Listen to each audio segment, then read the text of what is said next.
Khusus untuk UGM ya kawan-kawan, nanti kita akan bahas omongan dari pihak UGM yang mana diwakili oleh Dekan Fakultas Kehutanan. Lalu kita akan bandingkan dengan omongan dari Jokowi sendiri, kemudian omongan dari dosen, kemudian omongan dari orang yang katanya pembimbing Jokowi juga.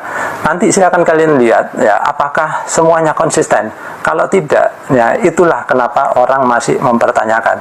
Ayo kita bahas. Dari peneliti tersebut, maka antara bukti dan pembanding adalah identik atau berasal dari satu produk yang sama.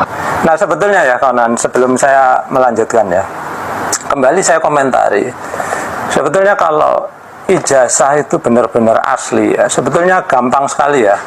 Kalian itu nggak perlu kampus untuk klarifikasi, kalian nggak perlu polisi untuk klarifikasi ya. Kalau saya ditanya ijazah saya mana gitu, akan saya tunjukkan nih ya, silakan kalian foto, silakan kalian tes ya karbon date-nya gitu ya, silakan ya. Karena apa? Karena saya punya yang asli gitu ya. Sedangkan kalau orang berbelit-belit ya, ditanya ijazah malah bikin temu alumni, ditanya ijazah malah minta teman-temannya yang klarifikasi, minta kampusnya klarifikasi, minta polisi klarifikasi, itu bulet ruwet ya kawan. Nah sehingga sangat wajar kemudian kalau masyarakat justru semakin curiga, kenapa kok nggak ditunjukkan aja ya. Oke, kembali ke pernyataan Bareskrim ya kawan. Bareskrim menyatakan bahwa ijazahnya Jokowi itu identik dengan ijazah-ijazah lainnya. Ya, justru ketika saya kemudian mencari dari sumber lain ya, yaitu dari YouTube-nya Kompas. Kemudian saya coba lihat di situ itu ya, kira-kira 2 tahun yang lalu Kompas kan pernah mewawancarai UGM, di mana UGM memamerkan ya ijazah, fotokopi ijazah Jokowi dengan Hari Mulyono yang mana teman seangkatannya. Ternyata ketika ditunjukkan, saya menangkap ada ketidakidentikan ya. Yaitu apa? Kalian lihat ya kawan, ini yang saya tandai ini terlihat berbeda. Nah, bagi orang awam itu mungkin nggak terlihat berbeda ya kawan, tapi bagi orang yang bekerja di percetakan atau orang yang berjiwa seni ya, kemudian matanya teliti, itu melihat ada perbedaan. Nah yang mana ini sebelumnya pernah juga dibahas di channelnya Refli Harun ya kawan, yang mana seseorang meneliti ya dari 3 ijazah yang nomornya 1115, 1117 sama 1120, yang mana 1120 itu punya Jokowi ya kawan. Ternyata lain sendiri yang 1120 itu ya. Nah ini di Kompas ternyata dulu juga pernah diupload ya foto ijazah nomornya lain lagi, yaitu 1116. Ternyata 1116 ini juga beda dengan 1120. Jadi dari 4 ijazah itu yang 3 sama, sedangkan yang 1120 ini lain sendiri. Ya silakan kalian simpulkan apakah itu masih bisa dikatakan identik ya. Jadi saya di sini bukan ngomong bahwa polisi itu bohong ya kawan, tapi kenyataannya kita menemukan bahwa ada ketidaksamaan dari pencetakan dari ke-4 ijazah tersebut. Saya tidak menghakimi polisi di sini gitu ya. Nah omong-omong ya, kenapa sih kasus ijazah ini kok menjadi begitu heboh ya kawan?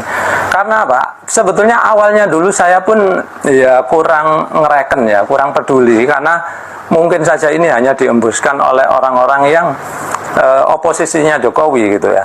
Namun makin kesini kok makin terlihat aneh gitu ya. Karena apa? Orang-orang yang membela Jokowi ya rupanya ngomongnya itu tidak konsisten kawan-kawan. Jadi termasuk Jokowi sendiri sama orang-orang yang membelanya.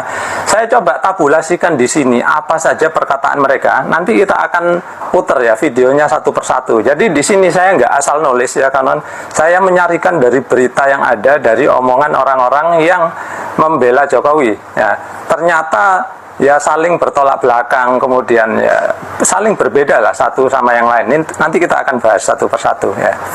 Nah sebelum membahas ini ya kawan, saya ingin komentari ya bahwa di sini itu saya bukan karena terus benci Jokowi sehingga saya ikut-ikutan membahas tentang ini. Bukan ya kawan. Di sini kita adalah sedang membahas nasib bangsa agar tidak dipermainkan orang-orang yang tidak bertanggung jawab ya kawan. Jadi banyak sekali orang-orang yang sebetulnya sih lebih banyak yang mendukung saya ya. Nyatanya jumlah subscriber saya dari video tersebut tuh makin banyak gitu ya. Sedangkan yang keluar dari subscribe saya ya jauh lebih sedikit gitu ya. Nah, ada beberapa komentar yang dari pendukung Jokowi yang kemudian memaki-maki saya ya. Nah, salah satu yang berkomentar negatif terhadap konten saya sebelumnya tentang pembahasan ijazah ini adalah dari akun sang manajer atau sang manager. Saya nggak tahu bacanya yang betul apa ya. Kalian perhatikan ya, ini saya tunjukkan akunnya. Terus dia upload satu video ya kawan. Saya nggak tahu apakah itu memang video orang ini yang sedang berkomentar sendiri. Mudah-mudahan iya. Makanya saya tampilkan di sini. Nah kemudian, dia berkomentar menanyakan ya, seandainya ijazah saya ditanya ODGJ, apakah akan saya tunjukkan gitu ya. Di sini perlu saya komentari dulu ya kawan, bahwa yang menanyakan ijazah Jokowi ini bukan ODGJ ya, melainkan dokter-dokter lulusan dari UGM ya, yaitu Dr. Roy Suryo, Dr. Rismon sama Dr. Tifa, yang mana mereka itu lulusan S3 ya kawan, jadi bukan ODGJ sama sekali.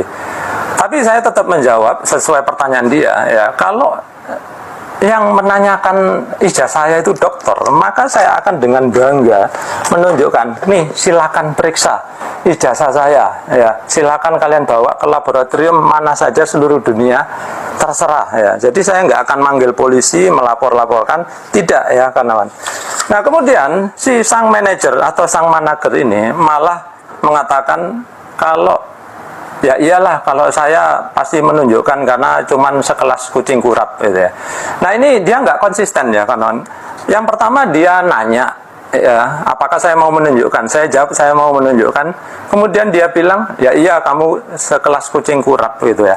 Nah kalau memang saya sekelas kucing kurap, ngapain kamu tanya dari awal? Ya logikanya cuman serendah itu ya kawan. Dia nanya sendiri, dia sendiri yang mementahkan gitu ya. Jadi sebetulnya kembali ya, kalau dia menuduh bahwa Roy Suryo, Rismon, Dr. Tifa itu adalah ODGJ, kalau kita bandingkan gambar-gambar mereka, siapa sebetulnya yang lebih mirip ODGJ ya? Ini ijazah saya. Oh, ini nomor seri ya? Ini nomor seri. Nomor seri ini ada kode fakultas, ada nomor induk di fakultas, ada singkatan dari fakultas, dan ada tahun lulus ya. Jadi kita buat perbandingan dengan ijazahnya Pak Jokowi ya, ya, nomor seri ini. Ya. Oke, soal fontnya ini sama fontnya ya? ini saya yakin sama mestinya ya? Sama ya. Dan nama ini memang ditulis tangan ya. Jadi kalau ijazah asli yang keluar di tahun-tahun ini pasti namanya ditulis tangan. Nomor induk di fakultas juga ditulis tangan ya. Lalu ada tanda tangan dekan.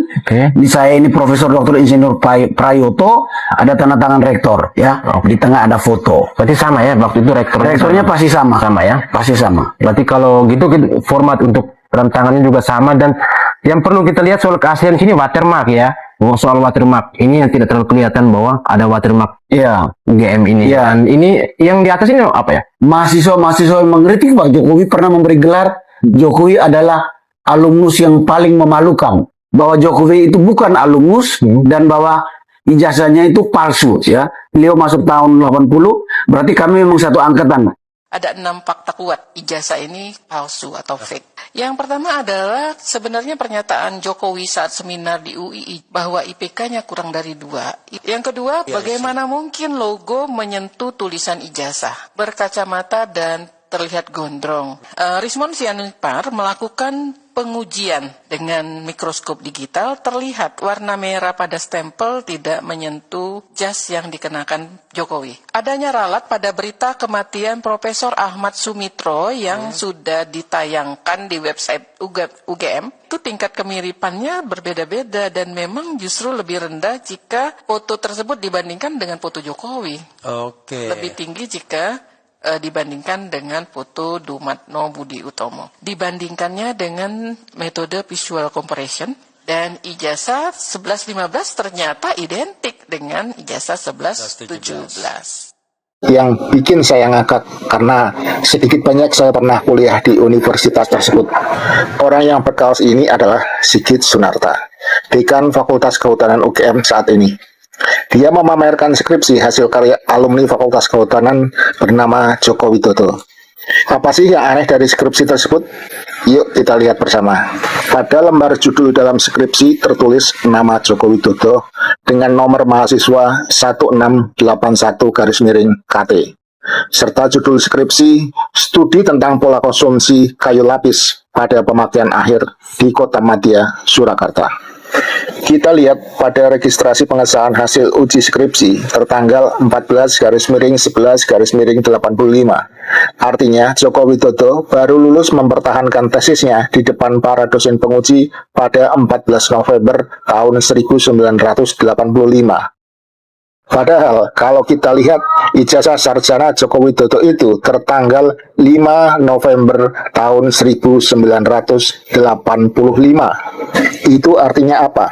Artinya si pembuat rekayasa skenario ijazah palsu Joko Widodo betul-betul tidak paham tentang sistem perkuliahan di sebuah universitas. Mosok ada sih sebelum skripsi diuji dan dinyatakan lulus, kok ijazahnya sudah ditandatangani terlebih dahulu. Padahal dari ujian skripsi, seorang itu bisa dinyatakan lulus atau tidak, itu masih harus menjalani tahapan yudisium, atau istilah awamnya adalah proses mahasiswa sebelum diwisuda setelah berhasil atau lulus ujian skripsi, dan itu masih perlu waktu antara 5-6 bulan. Berarti di sini pun kita perlu menanyakan kepada para pejabat fakultas dan Universitas Gadjah Mada yang selama ini telah turut serta membela dan menutupi kebohongan tentang ijazah palsu milik Presiden Joko Widodo. Jika sudah demikian, lalu kebohongan apa lagi yang masih... Jadi kegagalan para pembela Jokowi dalam soal ijazah ini itu seolah-olah itu mau menegakkan benang basah, dan bahasanya itu basah kena oli itu. Nah, coba aja negakin benang basah kena nggak pernah kering itu. Jadi kemampuan berpikir dari mereka yang membela Jokowi akhirnya dipertontonkan dalam bentuk kedunguan karena berupaya untuk membela sesuatu yang bahkan membuat kalimat sederhana aja udah nggak bisa. Tetapi mereka harus ada terus di depan kamera karena demi Jokowi kan. Jadi terlihat jelas bahwa ini satu era yang seringkali tiba, sejarah selalu membuat satu peristiwa memperoleh momentumnya justru ketika kekuasaan itu akhirnya tidak lagi punya tangan yang makin lama atau tangannya makin lama makin lemah tuh. Tentu Jokowi dengan sisa-sisa jarinya berupaya untuk